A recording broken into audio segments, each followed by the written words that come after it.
And so now we can do a little Dhamma discussion.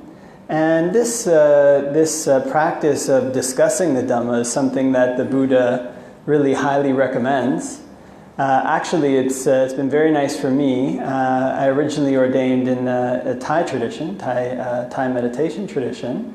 And they have many strong practices there, but especially since coming to the city here, to Toronto, and mainly having the good fortune to come to many Sinhalese Buddhist centers, it's been very nice to see that Dhamma discussion is very strong in the temples. The Sinhalese Buddhist community people really know how to do this well. And so actually I learned, I'm kind of learning from them, learning from the bhikkhus here, and having been to a few Dhamma discussions, how it's done. So there's four things that the Buddha says cultivated at the right time, in the right proportions, lead to breakthroughs in the Dhamma. You know, one of those is serenity. It's kind of learning to cultivate the mind in jhanas, these kind of blissful states. Another one is insight, which basically deals with the meditation topics that kind of build certain perceptions, like the kind of reflections on food that we did. Another one is listening to the Dhamma, so kind of listening to talks. And the fourth one is discussing the Dhamma. So the way that I've seen this kind of Dhamma discussion done since coming here is that basically people do this, they write down questions, then the monk answers the questions, then if anybody has any other questions, they can ask the monk. And it kind of proceeds that way in a bit of an informal Q&A/dialogue. And it's a very good way because if there's any doubts that people have about anything they might have heard, anything they might be practicing, it's a good time to clear it up. And the Buddha himself was actually the foremost in leading the way. He led the way in these kind of Dhamma discussions. Most people know that his last words were, therefore bhikkhus, I'm very bad at remembering exact quotes, but therefore bhikkhus, I encourage you, whatever is subject to arising is subject to disappearing. Therefore attain completion through heedfulness. Those were his last words before he passed away, roughly. But right before his last words, he actually asked the monks if they had any questions. So this is the thing that he said right before he passed away. Right before he passed away, he said, do any of the monks have any questions? Is there anything that isn't clear? And none of the monks said anything. So then he said, okay, it might be that you feel embarrassed to ask me about a question. There's a lot of monks there at his passing away. He said, therefore, if you feel embarrassed, ask through a friend. Tell a friend of yours a question and get them to ask me. And all the monks were still silent. And then Ananda said, oh, it's amazing, Lord, that he said something like, I have so much faith in the monks that they're all silent, they don't have any doubts. And the Buddha said, well, for you it's faith, but I know that the least of these monks here is a stream enter. In other words, the least of the monks there had attained their first taste of awakening. In other words, they'd bitten the fruit, so they didn't have any doubts. They knew what it tasted like for themselves. But anyways, this shows the importance of clearing up any questions and of discussing the Dhamma. So we can try to do a little bit of that here today. So let's see here. So the first one is, please tell us how to control anger and hate towards other people. And the second part of this question is how not to get attached to certain people and be happy. So basically, the first part about controlling hate towards other people is largely a question of cultivating what they call metta bhavana. It's kind of this mind of loving kindness. We can probably, it'd be good to do a guided metta meditation for one of these sessions. And I remember I was in Thailand one time with this very renowned monk, and he's very renowned for his meditation practice, and beyond that, I personally had a huge amount of respect and admiration for him.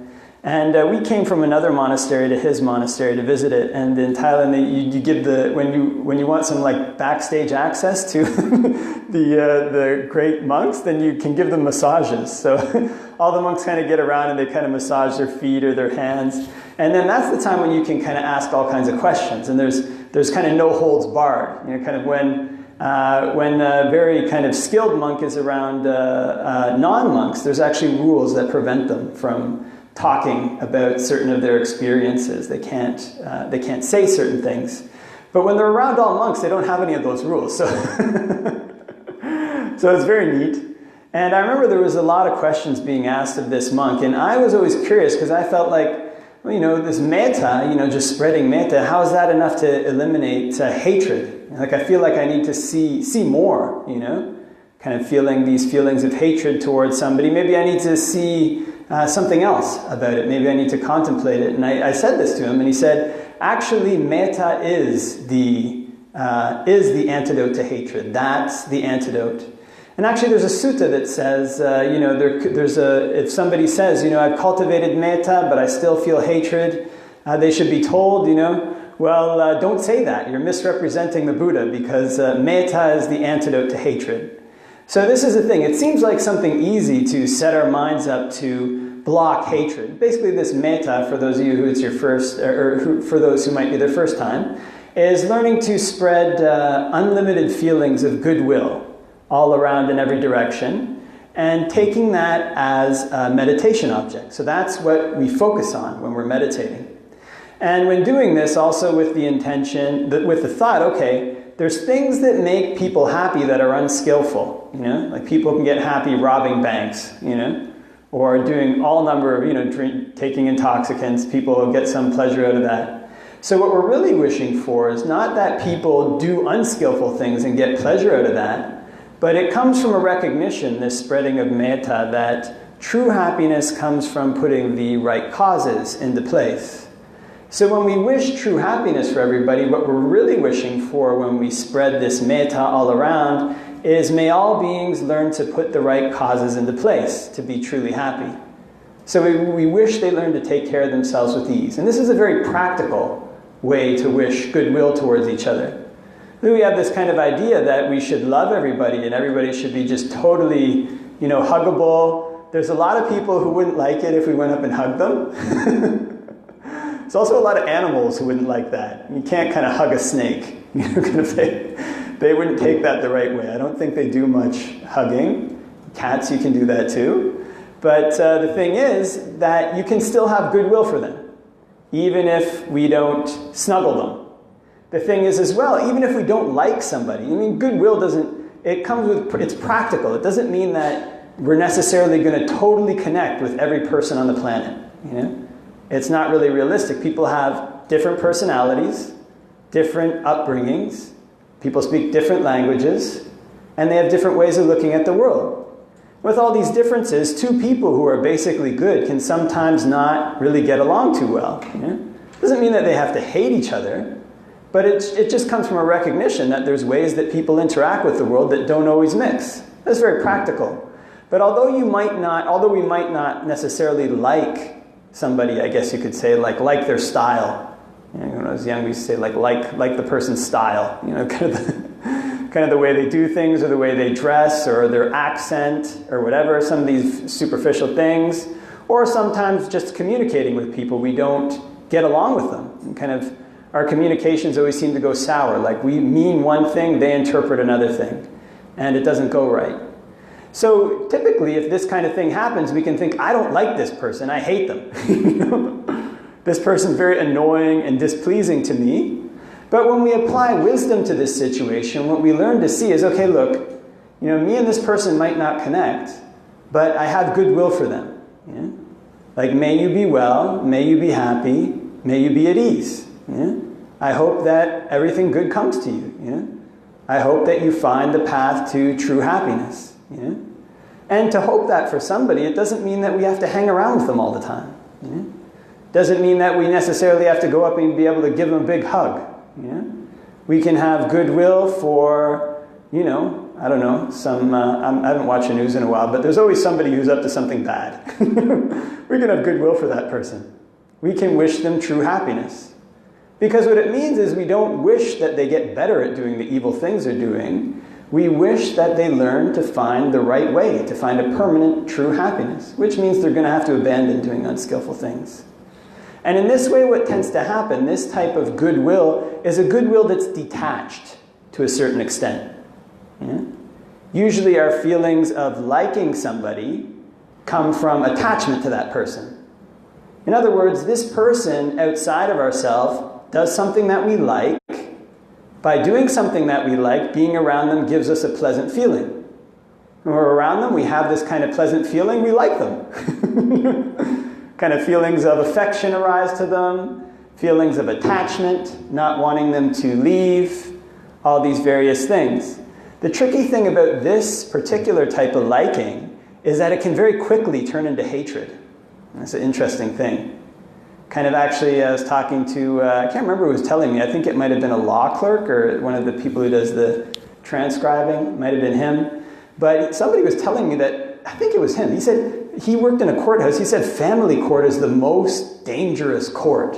And kind of, you go to the courts where people have, are going to be sentenced for life for murder, and they've got some security guards there. But if you go to family court, there's tons of security guards. It's like the most dangerous, volatile courtroom. And all these people who go to family court, the husbands and wives who are now divorced, these people were once in love with each other, likely, they really liked each other, really very attached to each other. It's kind of attachment, one of them or the other did something that the other one didn't like, either legitimately or illegitimately, and this attachment turned to hatred. Very vile, intense hatred, and to the point where you need so many security guards. So this is an interesting thing. Actually, in Buddhist teaching, there's a single defilement behind love and hate. We might call love this love of attachment, and hatred. It's called raga tanha. So this kind of thing, this raga tanha, it's like we were talking about earlier with the car. We learn to really attach to something, and it drags us up when it goes up. It drags us left when it goes left, drags us right when it goes right. When it goes left, we're happy. When we attach to it and it goes right, we get really angry. So this is the amazing thing. When two people, for example, get into a very close, very tight relationship with each other, there can be a lot of fear in that relationship, a lot of kind of hatred coming in that relationship. Because if this person that we're so tight with, if they change even a little bit, it's a threat to us. It's a threat to our happiness. This person is providing us happiness, being the way that they are. If they change, it's a threat. And that change quickly turns to hatred. Very quickly. Can. It doesn't necessarily have to, of course. So metta is different. It's to a certain extent detached. It doesn't depend on whether or not people do things for us that are pleasing, and whether they do things that we like, whether they treat us in nice ways, whether they address us with kind words. And the reason it doesn't depend on this is because it doesn't depend on us developing a close relationship with people. It can, we can, but it just comes from a recognition. All beings are searching for happiness, so we wish all beings happiness. It also comes from another recognition. If hatred arises in my mind, this causes me to suffer. I don't want to suffer. Therefore, I learn to cultivate these thoughts of goodwill or loving kindness to all beings. And the Buddha's recommendation for this is very strong. It's extremely strong. There's a sutta where he gives a simile. I'm sure everybody who's been to Dhamma school knows this, but for the benefit of people who might not have heard, it's called the simile of the saw. And so basically what it was, there was this time there was this monk, and he became very closely bonded with the bhikkhunis, who are the female nuns. And anything that anybody said bad about the bhikkhunis, he got really angry. They said anything about them, he would flip his wig. So the Buddha called him into his presence and said, "Come, the teacher calls you." So he went, and the Buddha says, "Is it true that you've been bonding with the bhikkhunis? So much so you bond, that basically anybody says anything bad about the bhikkhunis, you become really angry." And he's like, "Yes, Lord." And the Buddha said, "It's not appropriate for you who've gone forth from the home life to homelessness to bond so closely with bhikkhunis in this way." And then he goes on to say some very extreme things. One of them he says is, if somebody should address with the bhikkhunis with harsh words, you should train your mind in this way. I will be kind of equanimous, I won't let any thoughts of hatred arise towards me. I'll pervade that person who's addressing the bhikkhunis with harsh words with a mind of loving kindness. Once I'm finished pervading them, I'll pervade the whole world with a mind of loving kindness. And then the stock phrase is abundant, exalted, immeasurable. And then it goes on, even more extreme. If somebody should hit the bhikkhunis with a clod of earth, or with a stick, or with a knife, I'll train my mind thus. I'll have goodwill towards that person, and I'll pervade them with goodwill, and having pervaded them, I'll pervade the whole world with goodwill. And it goes on. The Buddha gives several similes, and the last one he says at the end is, bhikkhus, even if bandits were to grab you and take a big two-handled saw, these kind of saws that they use to cut down trees, and they were to saw you up limb from limb, he says, a person who let hatred arise in their mind towards the bandits when they were doing that wouldn't be doing my bidding. So he says, in that case, when the bandits are carving you, you should think, I'll pervade them with a mind of loving kindness. Having pervaded them with a mind of loving kindness, I'll pervade the whole world with a mind of loving kindness. Abundant, exalted, immeasurable. In other words, this practice of metta is something we do all the time. Whenever hatred arises, and in any situation it arises, regardless of what other people do to us. So he says that when we practice metta in this way, we're to make our minds like, he says it's like if somebody were to come with a kind of shovel and a basket and hoe, and we're to kind of hoe up the earth and think, I'm going to make this earth without earth. He's kind of hoeing here and there. He's got a shovel in his basket, and he's throwing earth here and there, and he's spitting here and there. And he says, what do you think, monks? Would the great earth be without earth? And the monks say, no, Lord. That man would only reap his share of weariness and disappointment. And so the Buddha says, in the same way, when people address you with words, whether they're true or false, timely or untimely, beneficial or beneficial, gentle or harsh, we train our minds in the same way, to have this mind of loving kindness. In other words, it's extreme. No matter what, the arising of hatred is not beneficial. But this also comes with wisdom.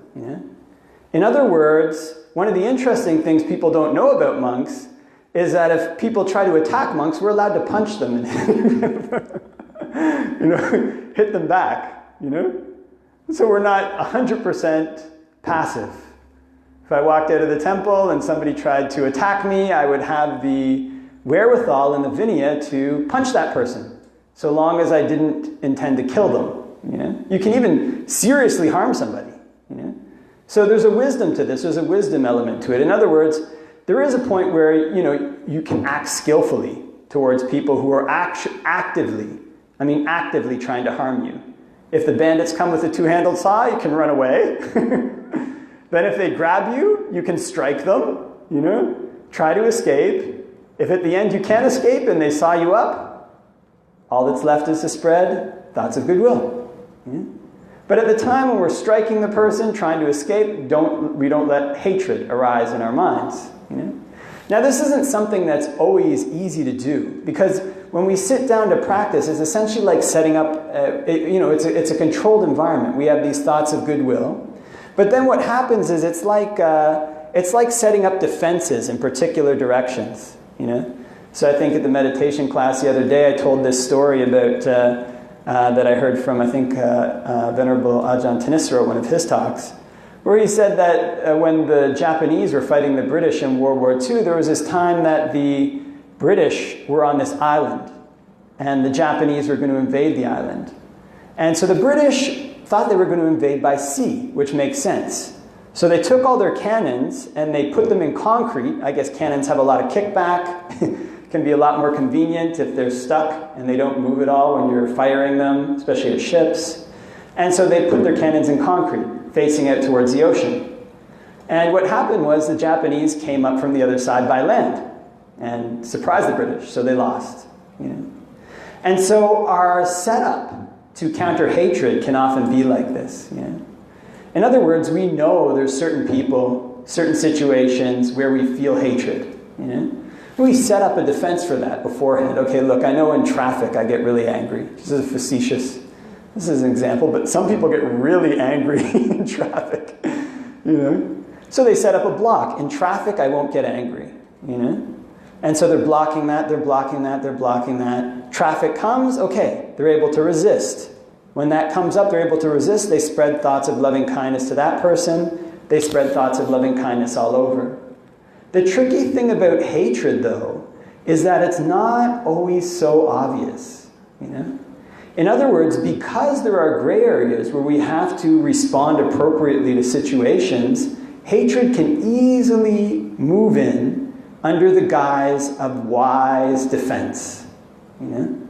In other words, this person said this thing to me that was really mean. They're spreading bad rumors about me, you know? I should counter-spread rumors about them.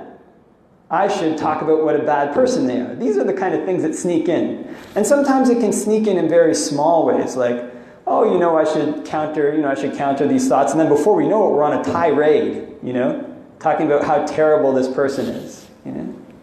So in other words, what we have to learn to do is not just set up defenses against the things we know. We have to learn to recognize this hatred almost any time it arises, in any form, because it sneaks in so many different ways. Yeah? Kind of weasels in like water. It can get through very small cracks. So we learn to recognize the emotion when it arises. This is why it's helpful to have this kind of silent mind. Because when the mind is clear, even a little bit of dye that gets put into it, we notice, you know? If the mind's all stirred up, you can put a lot of things into that stirred up pot before it becomes obvious that something's getting added to it, you know? So in other words, this is why we cultivate this meditation practice all the time. And we learn to do this constantly so that our mind becomes more still. When it becomes more still, we can see its subtle movements. We can see hatred as it weasels in this way and that. And then we learn to make this metta a basis, trying to cultivate it often. When we have downtime, when we're on a bus, you know, when we're waiting in line, all these are good times. We can spread metta, spread thoughts of goodwill to everybody around. Eventually this becomes like the inclination or the basis of our mind, the kind of default place where it goes to. And when that happens, it's much harder for hatred to insinuate. Okay, so that's part one of the question. Part two is how not to get attached to certain people and be happy. And this relates to part one. So part of it comes from a recognition that these kind of attachments cause a lot of suffering. But there's also practical things in our relationships with the world. If we're lay people, not monks, then we have relationships with many, many different types of people. Our relationships with our parents, relationships with our boss, all these things. And so long as we remain lay people, we have to have them. So one of the things the Buddha recommends, rather than often our relationships with these people can be based on, like we said, a sense of attachment to them. So we learn to change the focus of our relationships with people. Instead of a sense of attachment, there's a mutual set of duties and responsibilities that I have towards these people. You know? In other words, it's not something I'm going out to grab and make the way that I want. I'm fulfilling a certain set of responsibilities. If the other person fulfills their half, we meet in the center and things work out. You know? If I fulfill my set of responsibilities, the other person doesn't fulfill their part, then I've done my part. You know? Eventually, of course, if things are totally one-sided for a long, long time in a relationship, that relationship will fall apart. You know? So this is the Buddha's recommendation. In other words, part of our attachment to people comes from this thought that we can make them the way that they, you know, I like the way they are, and I'm going to make them be the way that I want so that I still can keep getting this pleasant feeling I get from them, you know? So the Buddha's path is a middle path for non-monastics. It's basically, in all these various relationships, what are my duties towards this person? What are my responsibilities towards this person? You know? What kind of things should I do to fulfill so that our relationship can be good? And then they have a reciprocal set of duties to fulfill towards us. You know? If it's our parents, we have a duty to care for them. They cared for us. You know? We have a duty to kind of basically do almost everything we can to help them. That's a very special relationship. You know? But on the other hand, there's some parents who have been like very abusive to their children. Kind of, there are abusive parents. Not all parents are really nice. Some are mean. And if that's the case, then we still have a duty towards them. But one teacher who I really respect put it this way. It's like metta. We don't have to always be cuddling up to somebody who's trying to hurt us. But even in that situation, say our parents have been terrible to us, they've done terrible things, we still make sure that they have enough food to eat and enough shelter. and that they don't go lacking for these things, you know? But it doesn't mean that we have to have a super close relationship with them. Same thing if there are, you know, if people are married, there's various ways they meet in the center, and same things with friendships, you know? Various ways that people meet in the center. If a friendship is very lopsided, one person's always rushing out to grab the other one, that's not a good friendship, you know? If one person's always sending the other person emails, the other person is never responding, very rarely responding, then it's not working out. There's no halfway meeting point. And continuing to try to grab that person is going to result in pain. We're attaching to something that's moving away from us, you know? Kind of like grabbing that car. If we grab it, it's going to pull us. It'll pull our arms. It'll cause us pain. So in other words, in all these various relationships in the lay world, the Buddha recommends to establish a thought, how can I fulfill my duties towards this person in a good way? We fulfill our duties to them, and if they reciprocate in an appropriate way, there's many nuances to this, of course, can't explain it all at once, then we have very happy relationships with other people. And also, those relationships are not strong, attached relationships. If we keep fulfilling our duties to that person and that person moves away, then we don't get too upset by that, you know? We've done what we could. And we have the recognition that, look, I've acted with respect towards this person in this situation. If they move away and I grab them, then it's not going to get them back. It won't make them do what I want. They're moving away. So I have to respect that person. I have to have metta towards that person and allow them to have their independence and freedom to go where they want. You know? So in this way, in the lay world, one can develop relationships that are balanced, that fulfill the various components that people have to do in society, but also that don't get too attached. Attached to the point where one's suffering because they're grabbing onto something that's moving away or changing in ways that they don't like. Okay? So that's that question. Okay, and so this one is how to let go and respect other people's freedom and respect others' wishes and likes and dislikes. Well, there we go. We just talked about that. So that was that's a nice one. So I think that one is maybe covered by what we just discussed. If anybody has any other questions about that, then please feel free to ask after this. There's just one more.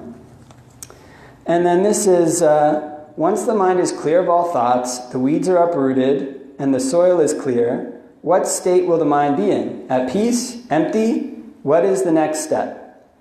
So basically, as we mentioned, there's these four kind of things, well coordinated and rightly timed, that lead to breakthroughs in the Dhamma. The first one of those is the time for what they call serenity, or samatha. It's kind of, samatha means this kind of calm aspect of the mind. It's kind of two poles to the way that one can direct their mind. One is to lots of thinking, lots of inquiry. Another is to stilling thinking and stilling inquiry. And both of these are needed to eliminate defilements. So when we learn to focus on our meditation object over and over again, bringing our mind back to the breath, then the way the teachers teach us, there's times when our mind just stays. We learn to stay with that more continuously. Just constantly staying with this kind of thought. Whatever thoughts come up, thoughts of the past, thoughts of the future, thoughts of what I should be doing, even thoughts of what's happening right now that aren't related to meditation, we learn to bring those back to our meditation object. And one of the amazing things that can happen is that when these kind of things, we're bringing our mind back again, there's a lot of suffering, but there can be a point where after continuously doing this, and then more and more, even the subtle thoughts get cut. Right when the mind starts to rush out, it gets cut. When it brings back, there's a time when it's almost like something breaks, Kind of like, if there's... maybe like a yogurt container, they have these kind of lids, Or let's see here, maybe like, I'm trying to think, it's hard to think here, but say like somebody had like a bottle of water, like my bottle here, and at a certain point this bottle gets punctured. Somebody just sticks a knife in its side. When that happens and all this water starts to flow from that place where it's punctured out of the bottle, and all around. And so in the same way, it can happen that when somebody is constantly doing this, trying to develop skill in this, all of a sudden out of nowhere, this kind of feeling of bliss just starts to arise. Kind of this feeling of unexpected and intense pleasure, pleasant feeling arises, and then kind of billows out. You know? Maybe like a smoke, kind of just billowing out. You know? And this is what the Buddha calls a kind of a jhanas. And kind of these are things to be cultivated. And that's what he means by serenity. So when we keep preparing our soil in this way, keep cutting off these thoughts, our goal is to have this kind of thing happen. You know? Our goal is to develop these states of bliss. You know? So this is the kind of description for it. And when that kind of thing happens to people, this is kind of like one of the ways that one can taste the fruit. Because the way the teachers describe it, then when these kind of things happen, this is a kind of feeling that one never forgets. First time that ever happens to a person, it's almost like it's a religious experience, but it's something that people don't forget ever again in their life, usually. You know, it's because it's a type of pleasure that's a completely different order than the usual types of pleasant feeling that we have. Completely more satisfying. Just not possible to describe. Well, it is. The Buddha calls it a jhana. But unless people experience it, it's like a bunch of words. You know? But it's a different order of pleasure. It's a completely different type. Not dependent on consumption. It's a type of pleasure that arises from production. And it's kind of happiness that arises when all the usual things that we're attaching to go away. Kind of, you know, then it comes up. And so when this kind of thing comes up, then the Buddha's recommendation for us is to learn to make it steady. You know? We have these kind of feelings of jhana. We want to learn to make them last longer. You know? See if we can become skilled in making them arise. There was, there's probably no problem. There was a famous monk, I think everybody knows him, Ajahn Chah. And there's the Buddha talks about the skill in attainment of jhana, the skill in the duration of jhana, the skill in the emerging from jhana. All these things are skills. They call kind of concentration. And it's possible to get good at all of them. So there's kind of a Venerable Ajahn Chah, who was the founder of a very large monastic order. He was famed because there were many monks in Thailand who were famed for being able to do these kind of things.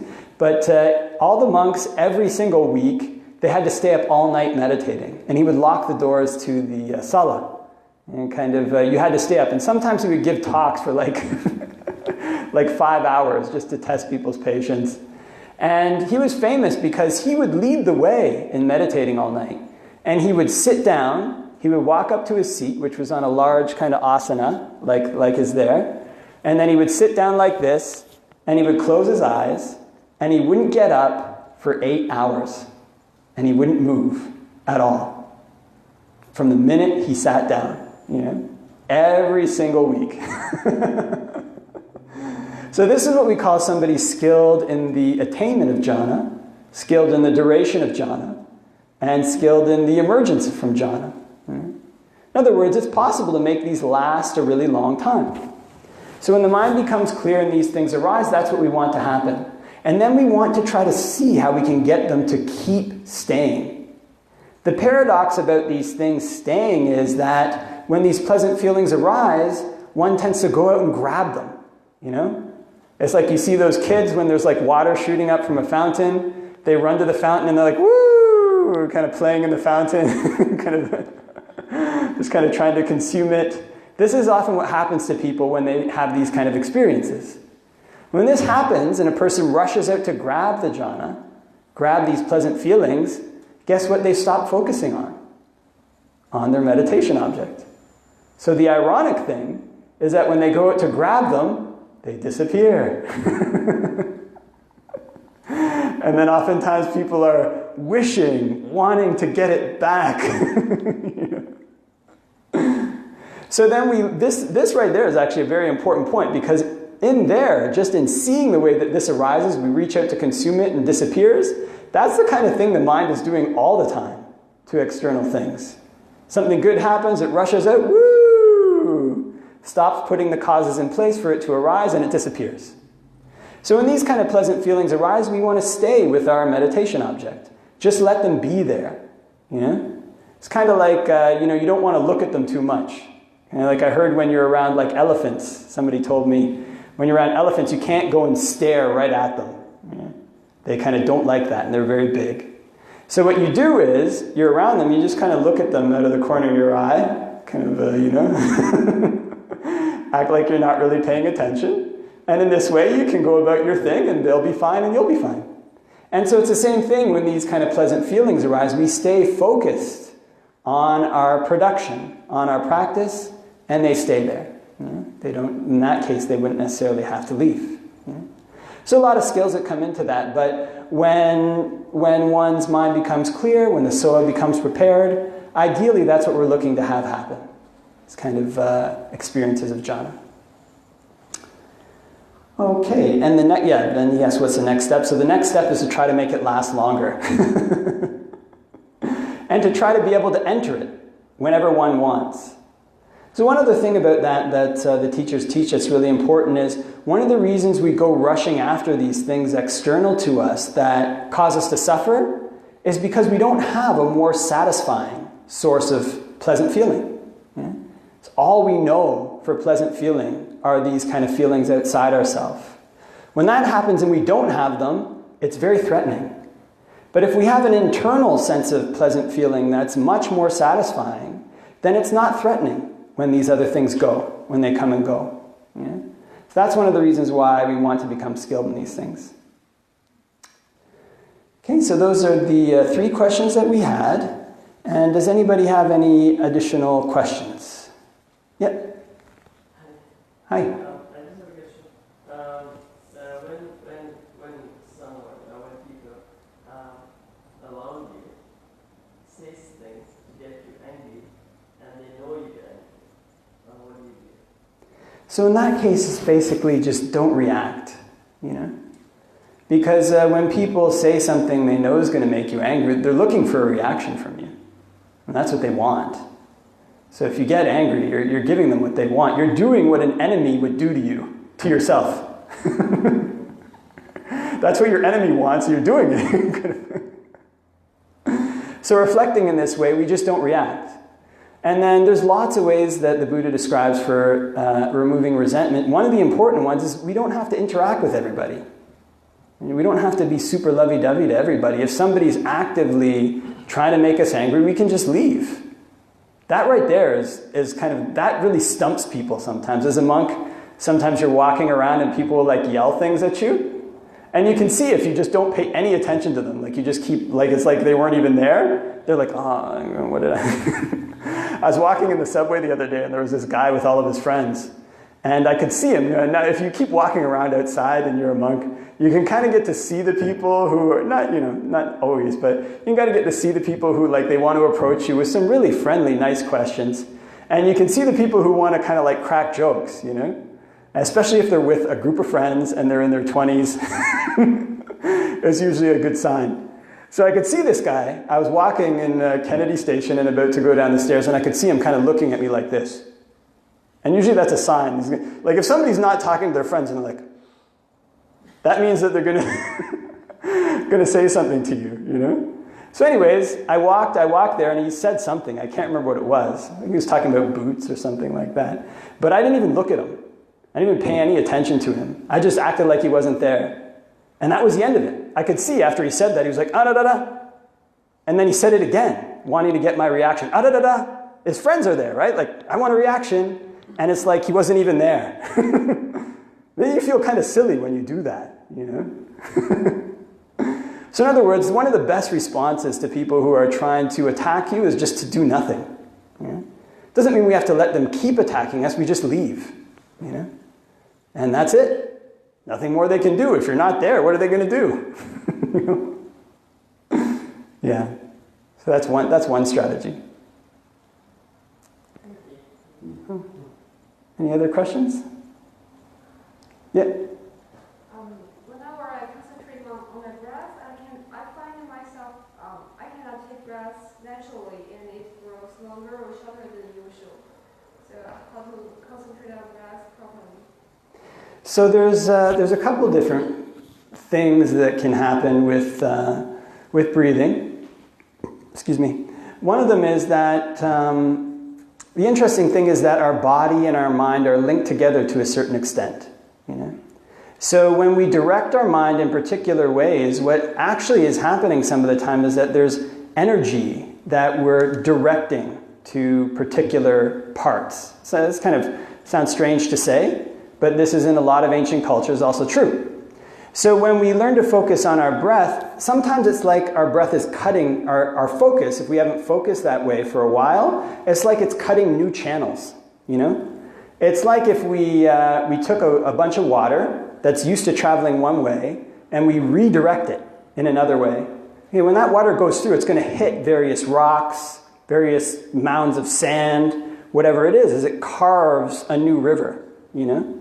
And so in the same way, if we haven't meditated a lot, when we learn to focus on our breath, this kind of thing can happen. Basically, our energy is trying to go up to our head, you know, and it encounters all kinds of blockages in our body. It's one of the reasons we go and relax the various parts of our body, you know.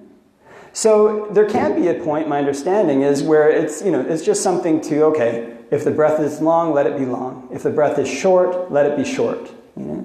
And eventually the breath kind of evens out on its own. That's one thing. There's other ways that if it's causing, you know, problems, like if it's from something that isn't just something natural, if it's causing problems, okay, we can go to the areas where there's tension, you know? Wherever the area that there's tension, and we can try to relax that tension, either by just letting it relax, or we can use our imagination. Imagine when we breathe in the breath energy gently working through these knots of tension, you know? Just gently working through them, you know? That's one way. You can use imagination in various ways, you know?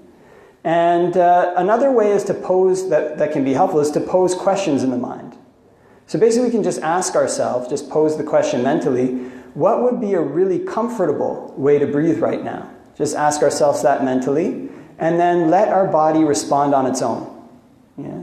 So let the breathing come in and out on its own. Not doing anything, just letting the body respond to that question. Yeah?